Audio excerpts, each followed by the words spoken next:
listening to the Shared Security Podcast with Tom Eston and Scott Wright, exploring the trust you put in people, apps, and technology. This is your Shared Security Weekly Blaze for July 30th, 2018 with your host, Tom Eston. In this week's episode, Bluetooth vulnerabilities, malicious apps removed from Twitter, and Gmail confidential mode. The Shared Security Podcast is sponsored by Silent Pocket. With their patented Faraday cage product line of phone cases, wallets, and bags, you can block all wireless signals, which will make your devices instantly untrackable, unhackable, and undetectable. Visit silent-pocket.com for more details.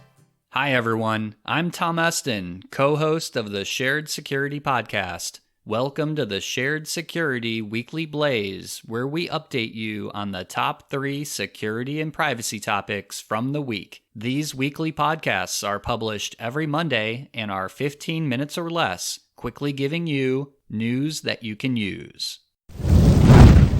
Researchers from the Israel Institute of Technology announced a critical vulnerability in Bluetooth technology, which could allow an attacker within physical proximity of the Bluetooth device to intercept, monitor, or change the data being used by the Bluetooth device. Several vendors of Bluetooth implementations, including Apple, Broadcom, Intel, and Qualcomm, have firmware and some software drivers that are vulnerable to this attack. The vulnerability is caused because the current Bluetooth specification recommends but does not require that a device supporting 2 specific features called Secure Simple Pairing and LE Secure Connections validate the public key received over the air when pairing a Bluetooth device. It's important to note that there is no evidence that this vulnerability is being exploited in the wild and that vendors are working on patches if their implementations of Bluetooth are affected. So what does this Bluetooth vulnerability mean to you? First, always stay up to date on patches for any Bluetooth device that you may be using. For this vulnerability in particular, the good news is that Apple, Intel, and Broadcom have already released patches. What may be more problematic is the more obscure Internet of Things devices, which happen to use Bluetooth, that may never receive updates because they were either manufactured cheaply or were not designed with security updates in mind. This, of course, is a much larger problem that does not have an immediate solution. However, the risk here seems very low for most of us because an attacker needs to be in very close proximity of the victim. Last week, Twitter announced that it removed more than 143,000 malicious apps from their service. Twitter said that the applications were removed between April and June of this year, but did not specify which apps were deleted, but only saying that they removed these apps because developers have violated Twitter's policies. Twitter stated in a blog post that, quote, "We do not tolerate the use of our APIs to produce spam, manipulate conversations, or invade the privacy of people using Twitter." End quote. In addition, Twitter announced a new app registration process for developers, which have applicants go through a more rigorous approval process, including having developers include all details on how their apps will be used and limiting the number of default apps that developers can create to 10. This news from Twitter comes at a time where other large social networking companies like Facebook are cracking down on malicious and spammy apps. In Facebook's case, the infamous Cambridge Analytica controversy made Facebook audit all apps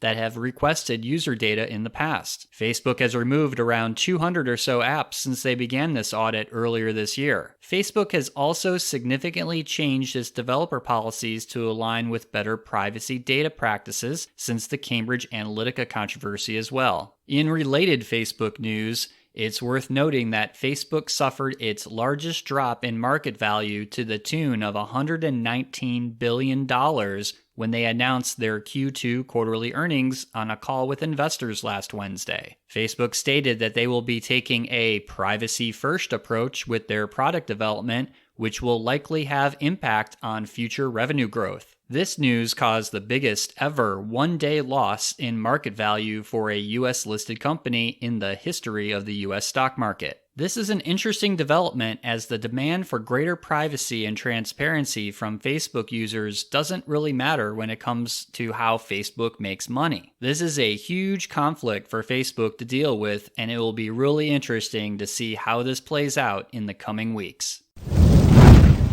Google's Gmail has been rolling out its new redesign over the last several months, which includes a new feature called Confidential Mode. Confidential Mode allows you to restrict how sent emails can be viewed and forwarded. Recipients of confidential mail will not be able to forward or print email designated as confidential, and you even have the ability to set an expiration date so that the email can be deleted in the recipient's mailbox. You can also require a code via a text message, which can be added for additional security of the email. While this all sounds well and good, the Electronic Frontier Foundation notes that confidential mode does not mean that messages are end-to-end encrypted. Google can still see the contents of your emails because, as we all know, Google makes money off of using your data for targeted advertising. The EFF also noted concerns about how expiring messages could be captured by a screenshot or picture of the screen, and that any expiring message sent is actually kept in your Sent Items folder, which is really not an expiring message at all. Our advice is that you should use a more vetted and end-to-end encrypted messaging service like Signal or Proton Mail, and only use Gmail's confidential mode for non-confidential messaging. In other Google news, if you happen to use Google Chrome as your web browser, you will now start to notice that websites you visit that are not using HTTPS encryption will be noted as not secure in the URL bar of the browser. This is not a total surprise to most of us, as Google announced this change was coming earlier this year. There will also be more changes coming starting with Chrome version 70 to be released in October, in which the not secure indicator will be red and not gray like it is now.